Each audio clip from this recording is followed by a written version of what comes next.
Good times create weak people. Weak people create bad times. Bad times create strong people. Strong people create good times. That's the history of the world over and over and over again. If you see somebody who's in really great shape, you ask them, do you work out? You know the answer, yes. In a seminar, I'll ask people, who here works out at least 5 days a week? And I'm stand up.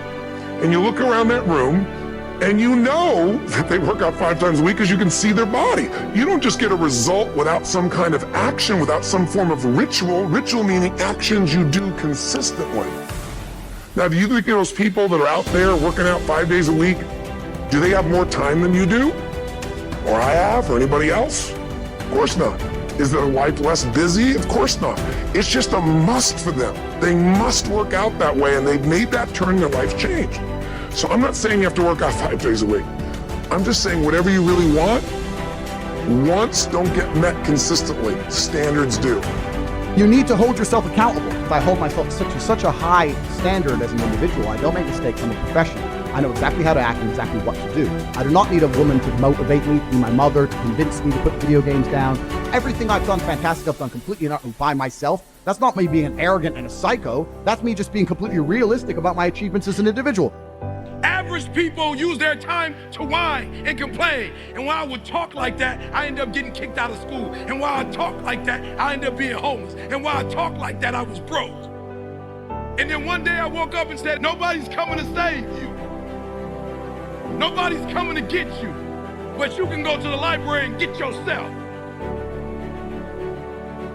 What we think about, we bring about. When you train your mind to serve you, and in your mind's eye, say to yourself, as I did, if they can do it, I can do it. They put their pants on one leg at a time. They breathe air just as I do. And so I believe that what you focus on the longest becomes the strongest. What is it that helped to develop their thinking, their character, their philosophy, their whole approach to life? What are the things they went through? What are the things that challenged them?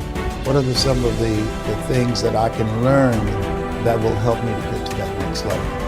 When you work, that you create things, that you are working on yourself, you do your internal work and your external work, that you're going to be able to move yourself to a place to accomplish things that will literally surprise you, and things that you weren't even setting out to do. There are things that I'm accomplishing and things that I'm doing that when I started out, those things, they weren't on my agenda. But you begin to evolve to that level. You're literally creating a new mental blueprint and imagining and seeing yourself already living from the goal. You begin to do some things that most people look at and see as magical. It's not so much about changing your identity as there's expanding it. Deciding that, this year, this month, this next 90 days, I'm gonna transform my body. I'm gonna take on a new challenge. I'm gonna find some technique or strategy, there's a million of them, that can reframe myself where I'm gonna feel younger, stronger, more vibrant than ever before. Here's my reasons, because I want the energy to really make my life work. Because it's tough out there and I wanna be stronger than I've ever been before. I want to go in front of the mirror, and if I'm naked, not, want to laugh. I want to look there and take a good look and go, yeah, I'm proud of whatever I see there. You can make that change this week. I'm not saying you're going to be perfect and never have a negative feeling, because negative feelings are sometimes a signal to make us change. There is all around you right now the reflections of your world belief. They're so ever present that you don't even see them. All the assumption that you've made about the world, the things that are possible, what you're capable of, who you are, the very definition of what it means to be alive, all of it is completely invisible. And you're mistaking what you have for what could be. Are you in control, or is it somebody else? Is someone else in control, or is it you? And if it's you, go build the life that you want, because there's nothing stopping you but you. So now ask yourself, is your life dictated by luck or cause and effect? Everyone takes the limits of their own vision for the limits of the world. Arthur Schopenhauer. Everyone has their disabilities, let's say. But the question is, what do you do about that? And you don't know what the upper limits to that are. Because you might ask yourself, if for 10 years you didn't avoid doing what you knew you needed to do, by your own definitions, right, within the value structure that you've created, to the degree that you've done that, what would you be like? There are remarkable people who come into the world from time to time, and there are people who do find out over decades-long periods what they could be like if they were who they were, if they spoke their being forward. And they'd get stronger and stronger and stronger. We don't know the limits to that. We do not know the limits to that.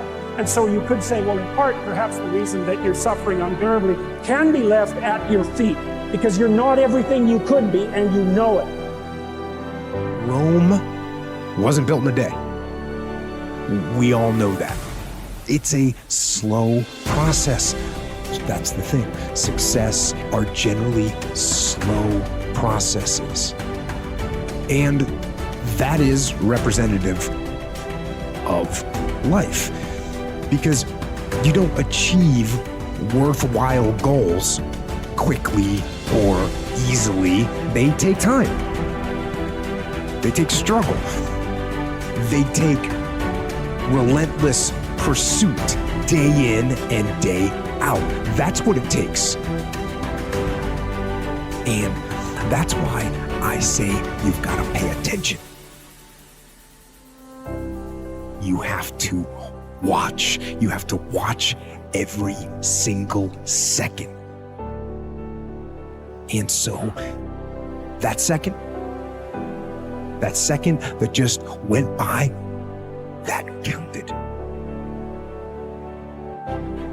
Step out of your comfort zone. Push yourself. Work. And nobody becomes a business person and hits the million without actually going through the grind and learning what it means to do hard work first. And that's part of what Allah inspired you with. You have the talent to do it. You have the ability to do it. You have the mind to do it. You're just not doing it because for some reason you convince yourself that sitting back and being comfortable is a good thing. Maybe you're the reason corruption is made. You're the reason that the world isn't changing the way it is, because if you stood up, if enough of you stood up, if enough of you tried to bring about a change, an entire culture changes.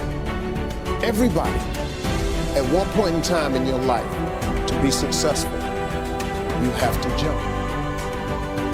Jumping is the hardest thing for people to do, but you have to jump. If you never jump, you'll never be successful. No matter how painful it is, I gotta keep going. And I gotta keep going because what is my passion? What is my focus? Your focus and your passion will numb you to failure and to pain of striving to get to where you're trying to go. I don't accept that I am what I am and that is what I'm doomed to be. No, I don't accept that. I'm fighting. I'm always fighting. I'm struggling and I'm scrapping and kicking and clawing at those weaknesses to change them, to stop them. When you first jump, I guarantee you the parachute ain't gonna open. Eventually it does open, but it starts with the jump. You have to jump, man.